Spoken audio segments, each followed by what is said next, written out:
अस्सलाम वालेकुम। एक नए व्लॉग में खुश आमदीद। मेरा नाम कामरान यूसुफ है। उम्मीद आप जहाँ भी होंगे खैरियत से होंगे। आज 31 जुलाई है, दिन है जुमे का। और क्या पाकिस्तान सऊदी अरब की क़यादत में बनने वाले इत्तेहाद में जो शामिल हुआ है, और ये इत्तेहाद क्या है? क्या ये इत्तेहाद बाकायदा तौर पर अब ईरान के ख़िलाफ़ एक पूरी जो रीजन के अंदर जो ताकतें हैं वो बाकायदा तौर पर उन्होंने फ़ैसला किया है कि ईरान से डील करने के लिए अब एक इस तरह के इत्तेहाद की ज़रूरत है। तो ख़बर ये है कि गुज़श्ता रोज़ सऊदी अरब की वज़ारत दिफ़ा की तरफ से एक बयान जारी हुआ, और उस बयान में बताया गया है कि सऊदी अरेबिया की क़यादत में एक मल्टी नेशनल मैरीटाइम अलायंस जो है उसको कायम करने का ऐलान किया गया है। और इब्तदाई तौर पर 14 ममालिक जो हैं उन्होंने इस मल्टी नेशनल मैरीटाइम अलायंस में शामिल होने का ऐलान किया है। इसमें एक तो जो सऊदी अरेबिया है उसके इनिशिएटिव पे ये फ़ैसला किया गया है, और जो 14 ममालिक शामिल हैं सऊदी अरेबिया के अलावा जो 13 ममालिक हैं उसमें पाकिस्तान, इजिप्ट, तुर्की, Bangladesh, Nigeria, Djibouti, Somalia, Kuwait, Bahrain, इन जैसे जो ममालिक हैं वो शामिल हैं। और बताया ये गया है कि इस इनिशिएटिव के ऐलान से पहले एक इजलास जो है वो सऊदी अरेबिया की क़यादत में हुआ, जिसमें 43 ममालिक के जो मिलिट्री चीफ्स या सीनियर जो मिलिट्री हुकाम थे उन्होंने आइदर इन पर्सन शिरकत की या वीडियो लिंक के ज़रिए वो शरीक हुए। यूरोपियन यूनियन के जो नुमाइंदे हैं उन्होंने भी इस इजलास में शिरकत की, और उसके बाद फिर 14 ममालिक ने इब्तदाई तौर पर इस इत्तेहाद का जो इसमें शामिल होने का फ़ैसला किया। अब इस इत्तेहाद का जो पर्पज़ है, जो सऊदी अरब की तरफ से स्टेटमेंट जारी हुआ है, उसका मकसद मैरीटाइम जो सिक्योरिटी है, फ्रीडम ऑफ नेविगेशन है, उसको इंश्योर करना है। और इस बात पर जोर दिया गया है कि ये बुनियादी तौर पर एक डिफेंसिव मैकेनिज़्म है, और बताया ये गया है कि ये एक ओपन इंटरनेशनल इनिशिएटिव है, यानी कि कोई भी मुल्क अगर इस अलायंस के अरकाज़ मकासद से इत्तफ़ाक़ करता है या जो भी इसके प्रिंसिपल्स हैं उसको इंडोर्स करता है तो वो इसमें शामिल हो सकता है। अब इसमें इम्पॉर्टेंटली अभी तक जो 14 ममालिक की फ़हरिस्त जारी की गई है, यूएई इसमें शामिल नहीं है, ईरान इसमें शामिल नहीं है, और ईरान की जो एब्सेंस है इसका ये मतलब है कि इस वक्त जो फ्रीडम ऑफ नेविगेशन की बात करें वो बेशक स्ट्रेट ऑफ हॉर्मुज़ का ज़िक्र हो जिस पर ईरान का इस वक्त कंट्रोल है। दूसरा बाबुल मंदब जो रेड सी पर अगेन एक इम्पॉर्टेंट वाटरवे है जिसको ईरान बराह रास्त तो कंट्रोल नहीं कर रहा, लेकिन जो उसका हिमायत याफ्ता या उसके जो प्रॉक्सी ग्रुप है हूतीज़, उन्होंने हालिया दिनों में ये धमकी लगाना शुरू कर दी है कि वो बाबुल मंदब को भी बंद कर सकते हैं। तो इस सारी सूरत हाल के अंदर बेशक इसमें ये हवाला नहीं दिया गया कि ये कोई ईरान के ख़िलाफ़ है, लेकिन बज़ाहिर लगता ये है कि ये एक प्लान बी के ऊपर काम किया जा रहा है कि अगर अमेरिका और ईरान के मुज़ाकरात कामयाब नहीं होते और जो स्ट्रेट ऑफ हॉर्मुज़ है वो जंग से पहली वाली जो सूरत हाल है उस पर वापस नहीं आता, तो फिर इन ममालिक को अपने इंटरेस्ट प्रोटेक्ट करने के लिए इक़दामात लेना होंगे। अब इसमें जो सबसे अहम नुक्ता है कि क्या पाकिस्तान किसी ऐसे इत्तेहाद का हिस्सा बनेगा जो ईरान के मुखालिफ हो। उसके लिए तो पाकिस्तान का मौक़िफ़ बड़ा वाज़ेह रहा है कि हम किसी भी ऐसे इनिशिएटिव का जो ईरान के या बाकी जो मुस्लिम दुनिया के ममालिक हैं उनके इंटरेस्ट को हर्ट करे उसका हिस्सा नहीं बनेंगे। लेकिन क्योंकि हमारा सऊदी अरेबिया के साथ एक दिफाई मुआहदा भी है, और इस दिफाई मुआहदे के तहत हमने कमिट किया हुआ है कि अगर सऊदी अरेबिया के ऊपर हमला जो है वो पाकिस्तान के ऊपर हमला तस्वुर किया जाएगा। इसी तरीके से सऊदी अरेबिया ने भी ये कमिट किया है कि अगर पाकिस्तान के ख़िलाफ़ कोई जहरीत होगी तो उसे सऊदी अरेबिया अपने ख़िलाफ़ जहरीत समझेगा। अभी तक पाकिस्तान एक बहुत डेलिकेट बैलेंस मेंटेन करते हुए इस पॉलिसी को अपनाए हुए था, और सऊदी अरब को भी ये समझा रहा था कि इस वक्त जो बातचीत के ज़रिए अगर मामलात हल हो जाएं तो वो बेहतर ऑप्शन है, और सऊदी अरेबिया ने पाकिस्तान के उस नुक्ता नज़र से इत्तफ़ाक़ किया। लेकिन लगता ये है कि सऊदी अरेबिया का जो सब्र का पैमाना है वो लबरेज़ हो रहा है, क्योंकि हालिया अगर हफ़्तों में देखें तो सऊदी अरेबिया को 3 तरह की थ्रेट्स का सामना है। एक तरफ तो ईरान जो अभी भी बाज़ औक़ात धमकियाँ जो है वो सऊदी अरेबिया को देता रहता है। दूसरी तरफ फिर हालिया दिनों में हमने देखा कि यमन में जो हूतीज़ हैं उन्होंने सऊदी अरेबिया की जो तेल की तनसीबात हैं, कुछ एयरपोर्ट्स वगैरह हैं, उनको निशाना बनाया। हालांकि हूतीज़ का ये कहना है कि ये जो हमले उन्होंने किए वो सऊदी अरेबिया ने जो पिछले 4 सालों में एक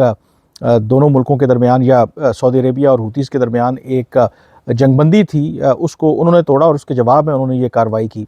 फिर उसमें लेटेस्ट जो डेवलपमेंट हुई कि सऊदी अरेबिया का कहना है कि इराक़ में जो ईरानी हिमायत याफ्ता ग्रुप पॉपुलर मोबिलाइजेशन फोर्सेस हैं, उन्होंने भी तेल की तनसीबात को हिट किया है सऊदी अरेबिया की। तो सऊदी अरेबिया को एक तरफ ईरान की तरफ से इनडायरेक्ट थ्रेट्स, हूतीज़ की तरफ से हमले और हूतीज़ की तरफ से ये थ्रेट लगाना कि वो बाबुल मंदब को बंद कर देंगे, फिर इराक़ में जो पॉपुलर मोबिलाइजेशन फोर्सेस की तरफ से हमले। तो इस सारी सूरत हाल के अंदर अपेरेंटली लगता ये है कि सऊदी अरेबिया ने बेशक वो बराह रास्त इस जंग में शामिल नहीं होना चाहता, एक कैलकुलेटेड मूव लिया है ताकि ईरान या ईरान की हिमायत याफ्ता जो ग्रुप हैं उनको डिटर किया जाए। और दूसरा मेरे ख्याल में जो सबसे बड़ा ट्रिगिंग पॉइंट है, क्योंकि सब अभी तक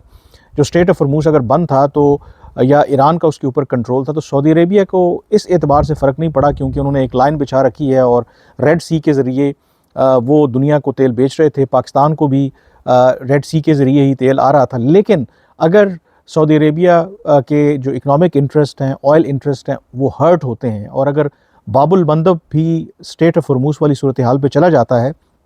तो फिर मेरे ख्याल में वो नुक्ता है कि जहाँ पर शायद सऊदी अरेबिया मज़ीद इंतज़ार नहीं करेगा। तो ये जो सारा पस मंज़र है, इस पस मंज़र में ये जो इत्तेहाद है या जो 14 नुकाती या 14 ममालिक का अलायंस जो सामने आया है, जिसका मकसद मैंने कहा कि फ्रीडम ऑफ नेविगेशन को इंश्योर करना है, क्लियरली यहाँ पर मेरे ख्याल में ईरान को एक पैगाम दिया जा रहा है कि आपके पास ऑप्शन मौजूद है कि अगर तो आप बातचीत के ज़रिए मसाइल हल करना चाहते हैं तो गुड इनफ, अगर आप बातचीत के ज़रिए मसाइल हल नहीं करना चाहते तो फिर जो बाकी ममालिक हैं उनके इंटरेस्ट में जो भी उनको लगेगा तो वो इक़दामात लेंगे। अब मैंने जैसे कहा कि किसी भी मुल्क ने ये कहा नहीं है कि ये ईरान के ख़िलाफ़ इत्तेहाद है, लेकिन सब जानते हैं कि इस वक्त जो फ्रीडम ऑफ नेविगेशन वाला मामला है वो कौन सबसे बड़ा उसमें रुकावट है। तो अगर अभी 14 ममालिक उसमें शामिल हैं, मुसलमान ममालिक हैं उसमें, जैसे मैंने कहा कि सऊदी अरेबिया, पाकिस्तान, तुर्की, इजिप्ट, कतर, इस तरह के ममालिक शामिल हैं। तो ईरान को मेरे ख़्याल में थोड़ा इस बारे में भी सोचना ज़रूर चाहिए, क्योंकि बेशक उनके कंसर्न्स लेजिटमेट हों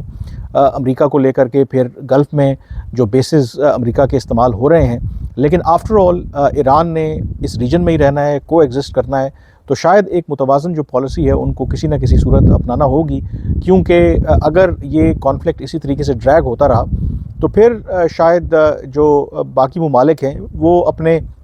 मफादात के तहफ़्फ़ुज़ के लिए इस तरह के इक़दामात करेंगे। अगर आपको याद हो, मेरे वीडियोज़ आप देखते रहे हों,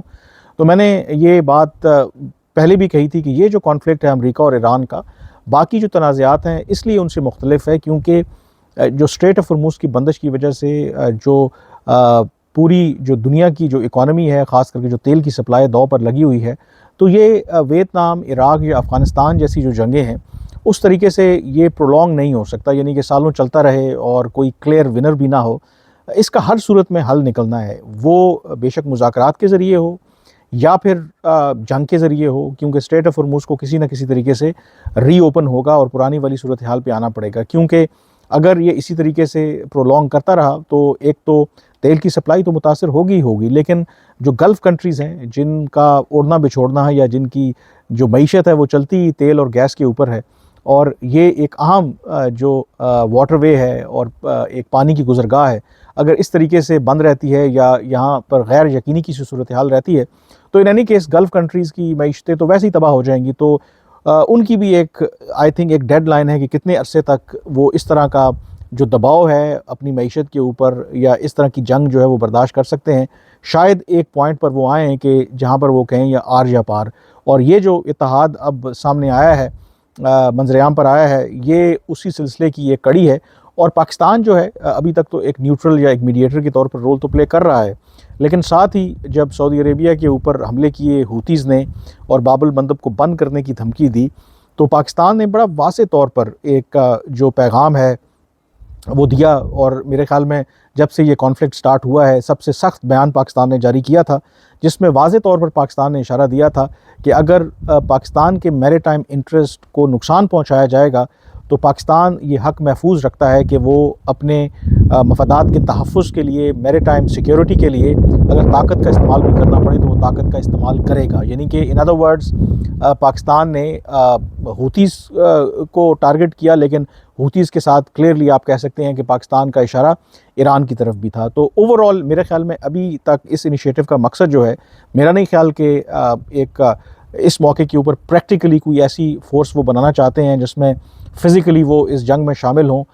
بہت سے اقدامات ایسے لیے جاتے ہیں جس کا مقصد اگلے فریق کو ایک میسج کنوے کرنا ہوتا ہے، یا اسے بتانا ہوتا ہے کہ اگر آپ اس رستے پہ چلیں گے تو یہ کانسیکوینسز ہو سکتے ہیں. اس سٹیج کے اوپر میرا اپنا خیال ہے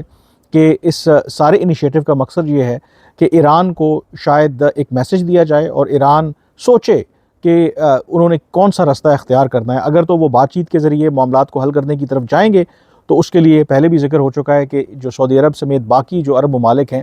وہ ایک نان ایگریشن پیکٹ کے لیے بھی تیار ہیں ایران کے ساتھ. لیکن موجودہ صورتحال کے اندر جس طریقے سے یہ جنگ جو ہے وہ طوالت پکڑتی جا رہی ہے، اس کے امکانات فی الحال تو آپ کو بہت کم نظر آتے ہیں. دوسری طرف ظاہر ہے پاکستان نے یہ جو سعودی عربیہ کا ساتھ دیا ہے تو بہت سے لوگ سوال کریں گے کہ ہمیں کیا مل رہا ہے. اس میں ایک جو ڈیولپمنٹ ہوئی ہے، کیونکہ اس وقت پاکستان کے جو زر مبادلہ کے ذخائر ہیں اس میں میجر جو کنٹریبیوشن ہے وہ سعودی عربیہ کا ہے، اس کے بعد چین کا ہے. اور سعودی عربیہ نے پاکستان کو $8 ارب کا قرضہ دے رکھا ہے، جو اسٹیٹ بینک آف پاکستان نے اپنے جو ریزروز ہیں ان کو ایک سطح تک رکھنے کے لیے وہاں پر یہ پیسہ رکھا ہوا ہے. اور پہلے یہ ہوتا تھا کہ ہر سال جو رول اوور کرنا پڑتا تھا قرضوں کو جب اس کی مدت پوری ہو جاتی تھی. تو ایک ڈیولپمنٹ ہوئی ہے، جو $5 ارب کا قرضہ ہے اب سعودی عربیہ نے اس کو 3 سال تک کے لیے رول اوور کر دیا ہے. تو اس کا یہ مطلب ہے کہ جو پاکستان کی سعودی عربیہ کے ساتھ باقی ایشوز کے اوپر بات چیت چل رہی ہے اس کا فائدہ یہ ہوا ہے کہ اب ہر سال آپ کو رول اوور کے لیے درخواست نہیں کرنا پڑے گی، بلکہ اس کو اب لانگر پیریڈ کے لیے کر دی گئی. دوسرا، پاکستان نے جو یہ جنگ جب شروع ہوئی تھی تو یو اے ای کے ساتھ ہمارے تعلقات خراب ہوئے تھے. نتیجہ اس کا یہ نکلا تھا کہ یو اے ای نے پاکستان سے $3.5 ارب کا قرضہ واپس مانگ لیا تھا، اور وہ قرضہ جو پاکستان نے واپس کیا تھا سعودی عربیہ سے لے کر کے کیا تھا، جو $3 ارب انہوں نے دیے تھے.